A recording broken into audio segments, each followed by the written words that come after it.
Penny, where the hell are you? We were supposed to meet at the cafe today, remember? You're not just late, you're really late. I've been waiting for almost an hour. Mia, I'm so sorry. I was just about to head out the door when I suddenly went into labor. I'm at the hospital right now. Wait, what? Are you serious? But your due date isn't for another 2 weeks. Yeah, I know, but it looks like the baby had other plans. They admitted me right away, and I'll probably be giving birth tomorrow. Things have calmed down for now, but I'm staying overnight just in case. You've got to be kidding me. I'm really sorry. Everything happened so fast, and I couldn't even get a message to you until now. I hate to cancel like this, especially since I was looking forward to seeing you. No, this isn't just some little cancellation. I needed to talk to you today. I rearranged my whole work schedule just for this meeting. I get it, and I'm honestly so sorry. It's been a while since we saw each other, and I wanted to catch up too. But I promise, as soon as I'm discharged, I'll call you. Can we talk then? No, it'll be too late by then. This was something I needed to say before you gave birth. Wait, what? It's that urgent? Of course it is, and you being rushed to the hospital now just complicates everything. You know what? Fine, I'm coming to the hospital right now. I'm bringing the divorce papers. I need you to sign them today. What? Divorce papers? What the hell are you talking about? Don't act confused. This is the only chance I have to get this done. Once the baby's born, everything gets complicated legally. So it has to happen now, before that kid arrives. I need you to divorce Cedric. Wait, what? You can't just drop something like that on me. Why would I divorce Cedric? And why are you of all people asking me to? This doesn't make any sense. You always were a little slow on the uptake. Isn't it obvious? I'm going to marry him. Cedric and I have been seeing each other for a year. What did you just say? Yeah, a full year. He said ever since you got pregnant, you've been distant, cold. He was lonely, heartbroken. So I stepped in. I gave him what you wouldn't. No, this is a joke. This has to be a joke, right? You're telling me you've been sleeping with my husband while I'm pregnant? At first, it was just physical, a short-term distraction, something harmless. But over time, it became real. We started falling for each other. You pushed him away, Penny. I simply picked up the pieces. You're unbelievable. I'm about to give birth tomorrow. I've been carrying his child for 9 months, and you choose now to tell me this? The day before I go into labor? I knew it would hurt you, but I didn't want to drag it out any longer. And honestly, you only have yourself to blame. You used your morning sickness as an excuse to slack off. You stopped cooking, cleaning, being affectionate. Do you have any idea how neglected Cedric felt? Are you kidding me? I could barely stand up some days. I was vomiting constantly. I couldn't eat. I couldn't sleep. I asked him to stop wearing that overpowering cologne because the smell made me sick, and he didn't even care. He kept spraying it on like nothing. I wasn't avoiding him. I was just trying to survive. Here you go again with the excuses. You've always been so dramatic. This is why Cedric lost interest. He wants someone who makes him feel wanted again. Someone like me. And he told me himself he wants to be with me for good. That's why I brought the divorce papers. You're going to sign them today. You know what? If Cedric is the kind of man who cheats on his pregnant wife with her sister, then I don't want him. You can have him, but don't expect me to keep quiet about this. What's that supposed to mean? It means I'm done playing nice. You think you've won because you snatched him behind my back? Go ahead, marry him. Let's see how long he stays loyal to you. Because if he could betray his pregnant wife this easily, don't think he won't do the same to you one day. Wow, jealous much? No, just done. You broke something that can't be fixed. Both of you did, and I'm not going to raise my child in the shadow of this mess.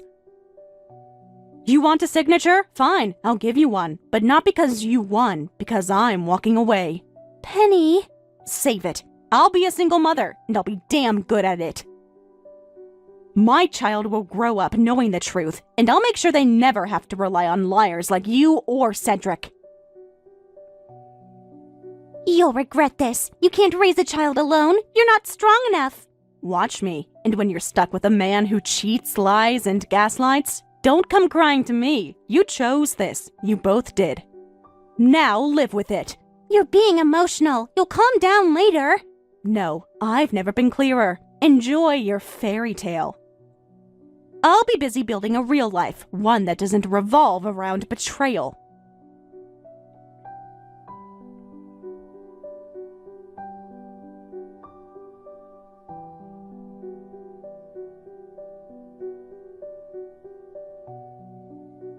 Hey, Penny! It's been a while. How you been holding up? I bet the kid's grown a lot by now, huh? What is this all of a sudden? I don't have anything to say to a man who divorced me the day before I gave birth. Whoa, what's with that cold tone? I know it's been a while, but come on. We were married once. And that kid, he's still my son, whether you like it or not. You could have at least let me know what's going on, especially if it's urgent. If you want to play the dad card, how about starting by paying your child support? You haven't sent a dime in over 6 months. It's been a real burden, Cedric. Wow, right out of the gate with the money talk, huh? I've told you before, I want a lump sum payment. The less I have to deal with you, the better. So please, just get the money together and end this properly. Wait, actually, that's why I'm contacting you today. I wanted to talk about that. Talk? About what exactly? I can't pay child support anymore. Not now, not ever again. You're on your own from here on out. Excuse me? Are you seriously saying that to me? You're still the father, Cedric. You don't just walk away from that responsibility. It's not even that much. I've only asked for $100 a month.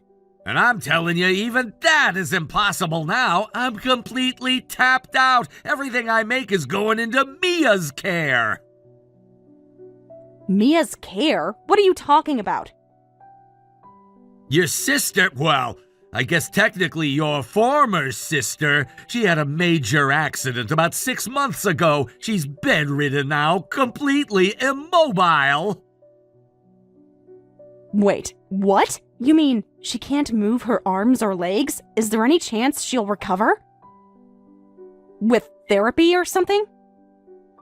Nope. She suffered a spinal cord injury. Doctors said the change is permanent. We can only keep her muscles from deteriorating further by moving her body manually every day.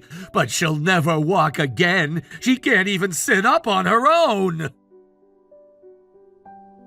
No, that's horrific. How did this even happen? What kind of accident was it? It happened right after you and I got divorced. Mia and I got married, and we went to Hawaii for a kind of honeymoon. We were celebrating, drinking a lot. She slipped on some stairs, hit her back. That was it. One wrong step, and everything changed. That's just awful. Falling when drunk. That's something that happens all the time. But for it to end like that? Yeah, no one saw it coming. The guilt is eating me alive, Penny. She's trapped in her body, but her mind is still sharp. And she lashes out constantly. She complains nonstop about the way I care for her. I'm working full-time and coming home to this every day. It's killing me, mentally and physically. That sounds like an absolute nightmare. Mia must still be trying to come to terms with it all. It's probably easier for her to take it out on you than face the fear and frustration head on. Anyone would feel terrified if their body just stopped working one day. Penny, how are you still this kind? Even after everything we did to you, even after Mia stole your husband, you still try to understand her feelings? You really are incredible. You know what? I knew reaching out to you was the right call. If anyone could help me through this, it's you! Hold on, are you seriously about to ask me to help take care of Mia? Of course! Come on, you're a kind, reliable woman. I know you'd never abandon someone in need, especially your own sister. Are you out of your mind? I feel for what she's going through, but that doesn't mean I'm getting involved. Her condition has nothing to do with me anymore. And no, I'm not helping. Don't ever contact me about this again. What? You're really going to turn your back on us? Mia's your family! She needs you! What kind of person are you? You think it's okay to raise a kid while acting so cold and heartless? Don't you dare preach to me about responsibility. You cheated. You lied. You broke our family apart without a second thought, and now you expect me to jump in and clean up your mess? Shut up! Come on, just help me already! I'm losing my job over this! If you agree to help, you can even move in with us! We can all live together! Think of how much money you'd save on rent! You've got to be kidding. You're a single mom now, right? Must be hard on your own. Kid expenses, food, rent. But if you help out with Mia, you can stay here rent-free. It's a win-win. Wow, you seriously think saving a bit of rent is worth becoming a full-time caregiver? 365 days a year, cleaning, feeding, bathing. I'd rather just get a second job and pay rent than live like that.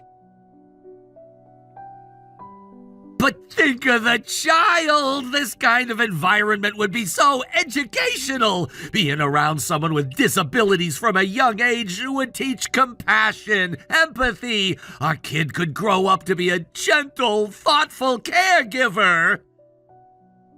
Hold on, are you seriously thinking of making our child help care for Mia? Why not? Mia is technically still their aunt. Family helps family, regardless of age. Besides, I've already done more than my share. Now it's your turn to deal with your sister. Yeah, about that. I'm an only child. Huh? Mia? She's not my sister. Not anymore. Actually, she never really was. She was adopted. We ended the adoption after everything she did. Wait, what are you saying? Mia's adopted? Since when? And you canceled the adoption? Mia was originally my cousin. Her parents died in an accident when she was still a baby. My parents took her in because they couldn't have kids back then. They raised her as their own. Then, a few years later, I was born.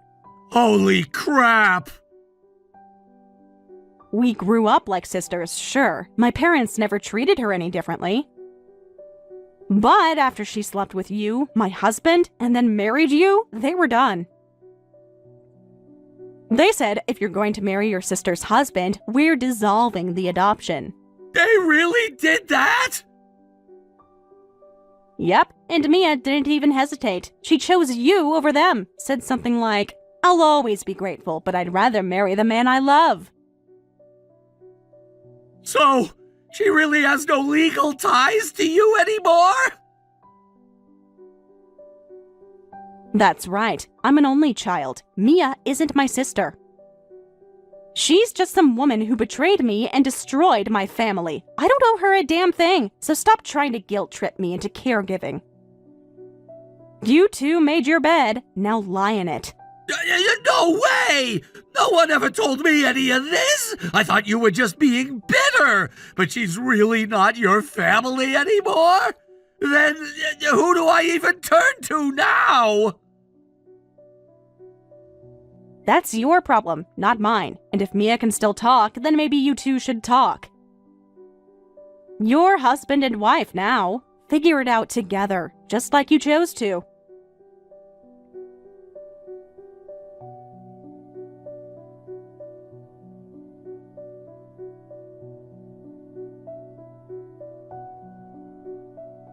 Legally nothing, huh? That's all I am to you now? After all those years of being family, I was your big sister. Are you seriously going to abandon me like this? Wait, Mia? You can message me? I thought you couldn't even move your hands. I can't. Not on my own. I use voice input. Takes forever, but I manage. More importantly, why are you refusing to help me? Cedric told me he asked you to help with my care. He did, but I see no reason to. No obligation. No value in it. And you didn't lose your memory when you got hurt, right? So you still remember exactly what you did. Come on, that's cruel, Penny. Yes, I know what I did. Stealing your husband. That was horrible. But I'm different now. I'm in a wheelchair. I'm helpless.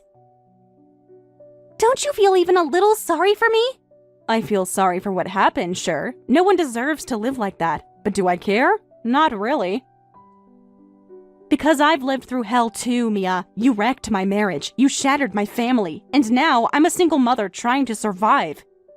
You think you're the only one who had their life fall apart? Then can you at least talk to Mom and Dad? I'm too scared to contact them myself. But maybe, if they hear what happened, they'll want to help. You're still living with them, right? Yeah, I moved back in with them once I realized how tough this was going to be. And guess what? I already told them everything. Your accident, your condition, your need for support. And? What did they say? They said, word for word, we have no intention of helping her. What? No, they wouldn't say that. Not Mom and Dad. They raised me like their own. They did, and they loved you for a long time. But even they have limits. Mom's sitting beside me right now. Want to hear her exact words? Go ahead. Whatever her life has become, it's the path she chose. She cut ties with us when she married her sister's husband. She made that decision with her own mouth, so she doesn't get to come crawling back now that it all went wrong. No, they wouldn't turn their backs on me. Not completely. Not now. They already have. You stopped being their daughter when you threw away everything they gave you, and I stopped being your sister the moment you betrayed me without even flinching. But I was in love. It wasn't just about Cedric. He made me feel seen, wanted, like I mattered. You and I both know I always felt like the outsider. He made me feel like I belonged. You were family. That was your place. But I guess it wasn't enough for you. You wanted what I had. You saw my husband, my child, and you wanted it for yourself. I didn't mean to.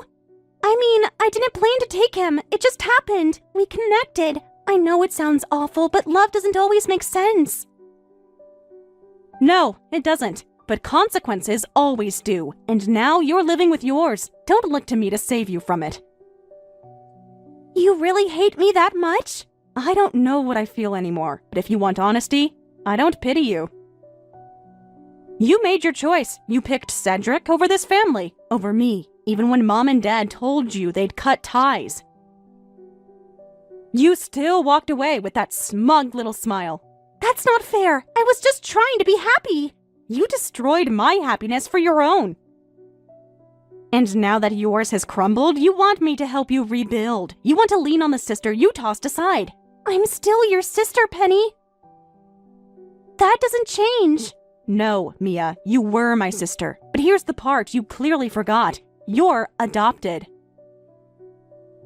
And when you chose to marry my husband, our parents dissolved the adoption. You're not legally my sister. Not emotionally, not morally, not anything. You're just a person I used to know. Nothing more. Wait, what? Yeah. They took you in out of love, out of compassion. You were Dad's cousin's kid. Your parents died in that crash, and ours took you in, and they raised you like you were their own.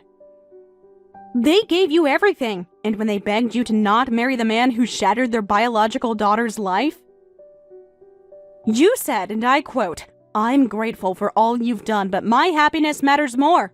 That's not what I meant. Doesn't matter what you meant. It's what you said.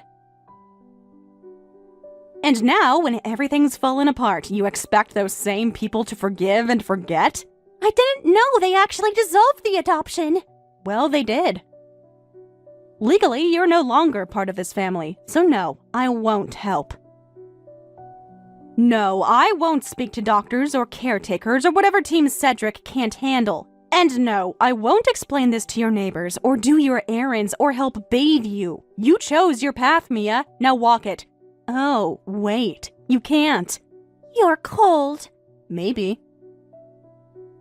Or maybe I just got tired of being the one people stepped on. I learned to survive. I got stronger. And you lost everything you stole. So what now? You'll just live your life and forget I exist? That's the plan. I've got a kid to raise, a future to build. And none of that includes you. Goodbye, Mia.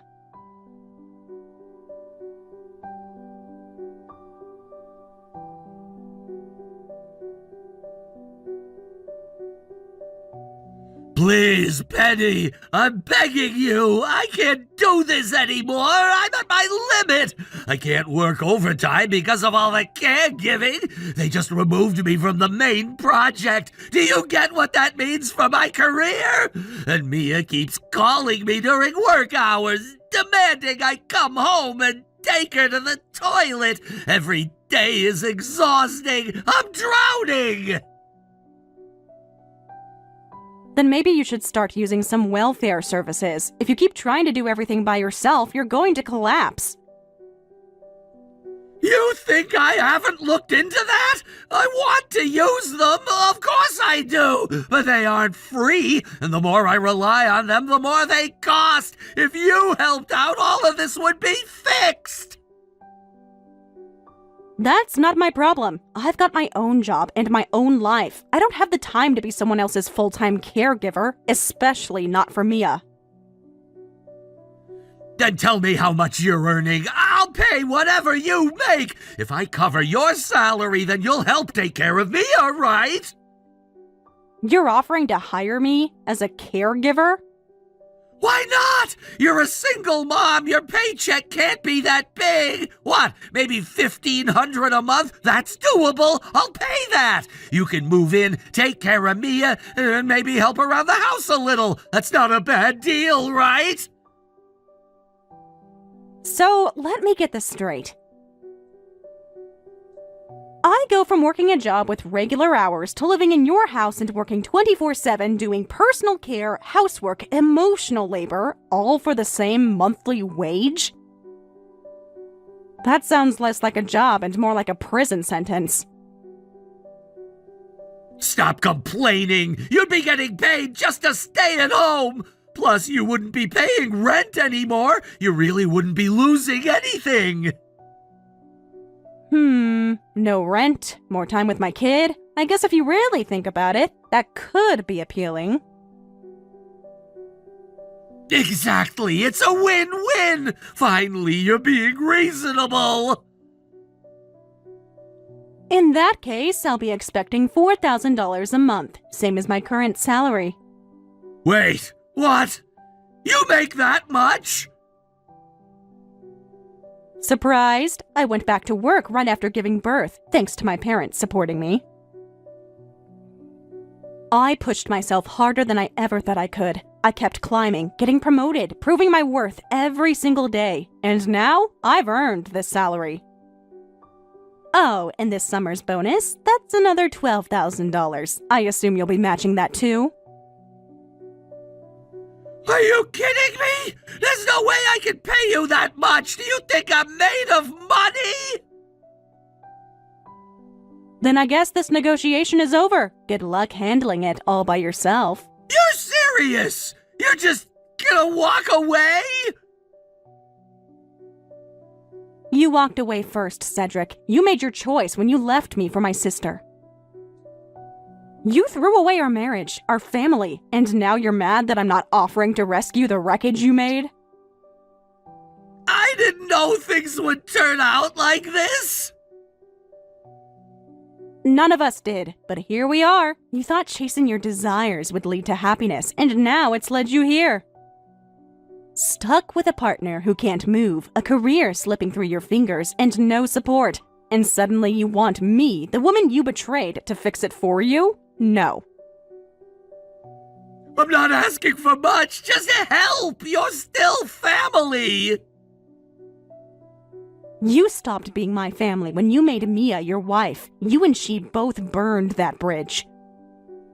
And now that your house is on fire, you want me to come running with a bucket of water? Not happening. God, I can't believe this! You're really just gonna let me fall apart like this? I didn't cause this mess. You did. And speaking of which, you still haven't paid child support this month. You're gonna bring that up now? Damn right I am. It's 3 months behind, and if it doesn't come in soon, I'll be calling your company. They can garnish your wages if necessary. Are you some kind of demon? I'm already going through hell, and now you're making it worse? I'm not a demon. I'm a mother. And I'll do anything to protect my child, even if that means dragging you through court. You've really changed. You mean I stopped being a doormat? Yeah, I had to. Life forced me to grow a spine, and I'm not apologizing for it. You made your decisions. You chose Mia. You chose betrayal.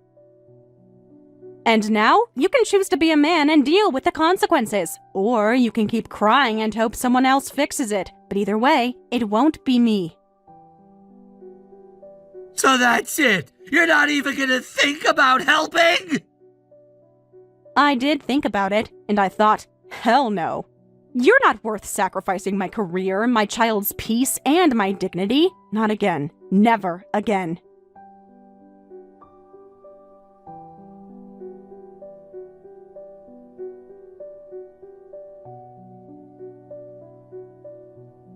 Cedric was transferred to a department with a fixed schedule that made caregiving easier for his bedridden sister. This move, however, meant he was completely off the fast track for promotions, and his salary was significantly reduced. Every day was a constant exercise in budgeting and cutting costs to make ends meet. Despite the sacrifices Cedric was making, his sister's frustration only grew. Being bedridden, her world had shrunk to eating and sleeping. And she took no small amount of anger out on Cedric. She would lash out with harsh words, screaming that her only joy was food and demanding to be allowed to eat whatever she wanted, as much as she wanted. She insisted that Cedric worked to make her happy and accused him bitterly for the restrictions on her meals. Cedric, who had been patient for a long time, finally snapped. Tensions between them escalated. When his sister's disability pension finally came through, Cedric seized the money entirely for himself. He justified this by thinking that since he was the one providing so much care and support, it was only fair that he controlled the funds. He would say things like, "I'm the one putting in all this effort, so it's only right that I take it." Or mockingly remark, "All you really need is your meals, right?" As a result, almost all of his sister's pension was spent by Cedric, leaving her with very little control or freedom. The atmosphere at home was tense, with resentment and frustration growing on both sides. Cedric's sacrifices were real, but the emotional cost was heavy, and the situation had become a strained balancing act between caregiving duties and personal frustrations. Despite the toxic atmosphere, Cedric continued with his daily routine. Wake up early, prepare his sister's meals, work a job that barely covered their modest expenses, and return home to more demands and complaints. The once dutiful brother was now burnt out and emotionally drained. He rarely smiled anymore, and his eyes always looked tired. Friends had stopped reaching out long ago, tired of being turned down for every invitation. Cedric's world had shrunk just as much as his sister's, though in a different way. His prison was not his body, but his responsibilities. He began to avoid coming home right after work, lingering at convenience stores or sitting in empty parking lots just to delay the inevitable verbal onslaught. Sometimes he would walk for hours with no destination, just needing a break from being screamed at for buying cheaper brands or not seasoning her food just right. Even when he tried to give her small indulgences, a sweet pastry, a favorite dish, she'd either complain about the portion or say it didn't taste like it used to. The emotional toll grew heavier with each passing week. Deep down, Cedric resented what his life had become, yet guilt kept him from walking away.